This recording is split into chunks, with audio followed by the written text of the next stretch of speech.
My dear students, now we have to see some parts of the endosperm. Already we have seen the endosperm in detail. Types of the endosperm we have completed with diagrams.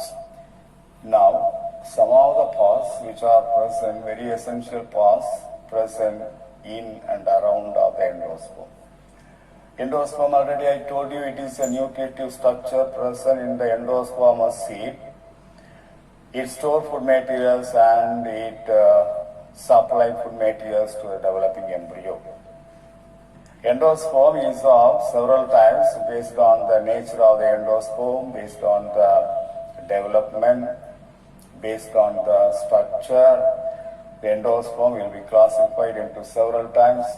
The main types are given: nuclear endosperm, cellular endosperm, helobial endosperm, ruminate endosperm. In the Arachis hypogaea, nuclear endosperm is seen. In nuclear endosperm, the primary endosperm nucleus divides and redivides, produce a number of nuclei inside the endosperm. That is not followed by wall formation. The nuclei, there are several nuclei will be formed due to the free nuclear division, mitotic division. Primary endosperm nucleus divides, redivides and produce a number of nuclei that are living freely, floating in the endosperm. Such a type of endosperm is called nuclear endosperm that can be seen in Arachis. The second one is cellular endosperm. Cellular endosperm is seen in Helianthus, sunflower. In the Helianthus, the primary endosperm nucleus divides repeatedly and produce more number of nuclei. Immediately after the division of the nuclei, cell wall formation takes place. So, in the endosperm, the number of cells are produced. You can see the endosperm is fully occupied with cells. Completely, the endosperm is occupied with cells. That is the cellular endosperm. The third one is helobial endosperm. In the helobial endosperm, primary endosperm nucleus move to the bottom of the ovule in the embryo sac, that is to the callosal end, where it divides into two nuclei. One nuclei forms smaller chamber, another one will form larger chamber. The smaller chamber is located in the callosal area.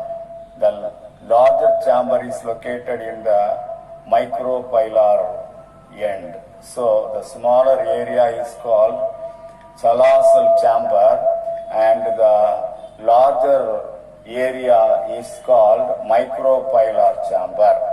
So in the micropylar chamber, prenuclear division takes place, no wall formation. But in the callosal end, wall formation takes place to some extent.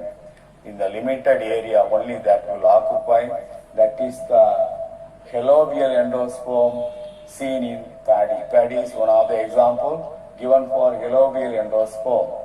The fourth one is ruminate endosperm. When the surface of the endosperm is uneven, when the surface of the endosperm is irregular, such a type of endosperm is called ruminate endosperm. You can see the ruminate endosperm in the Arica texture, park. In that uneven surface of the endosperm can be seen. Right, come to the coconut water. In the tender coconut, the coconut water, the pure water, pure coconut water is the example for free nuclear endosperm. That water is an endosperm. It is a liquid endosperm. It's an example for liquid endosperm. It is a free nuclear endosperm. The nuclei are freely floating in the water. So that is the example for free nuclear endosperm, coconut water of tender coconut. White kernel, tengai, white kernel of mature coconut is the example for cellular endosperm. In the cellular endosperm, the endosperm is fully occupied by the cells. So that is the white kernel. The third one, the coconut milk, the coconut water, after maturation, after a period, after some period, that is converted into coconut milk. The coconut milk is a very good basic nutrient medium that is used for the differentiation of embryo, embryoid and plantless during plant tissue culture. In plant tissue culture, one cell is differentiated into embryo or embryoid, plantless. That differentiation is possible by the coconut milk because it contains growth hormone. Cytokinin is present in the coconut milk that will stimulate the proliferation of the cell so that differentiation of embryoid plantless takes place in the plant tissue culture. Alloron layer is a special layer present just around the endosperm in all kinds of cereals. In most of the cereals, the outer to the endosperm, there is a uniseriate or a few layers of cells present. That is the Alloron layer. For example, in the case of barley, in maize, we can see Alloron layer just around the endosperm. The Alloron layer will secrete some of the hydrolytic enzymes, amylases and proteases. These two are the hydrolytic enzymes secreted by the Alloron layer, and that is used for the digestion of the reserve food material in endosperm. In the endosperm, one more single layered cell organelle present, that is the spherosomes. Spherosomes will synthesize lipids and store lipids, and this was discovered by Perner. Perner discovered spherosomes in plants. The spherosomes can be seen only in plants, the endosperm of the plants.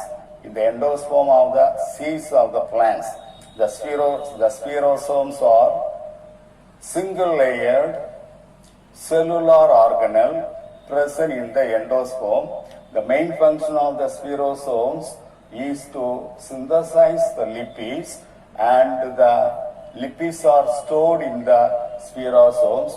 In necessary conditions, this will supply the lipids for the developing areas. That is the function of the spherosomes.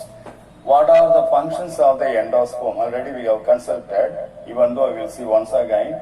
There are three main functions of the endosperm. And already I told you the endosperm is a nutritive structure which stores the food material and it supplies the food materials to the developing embryo. So first function is a nutritive tissue, so that it is a nutritive tissue present in the seed, in the endospermous seed.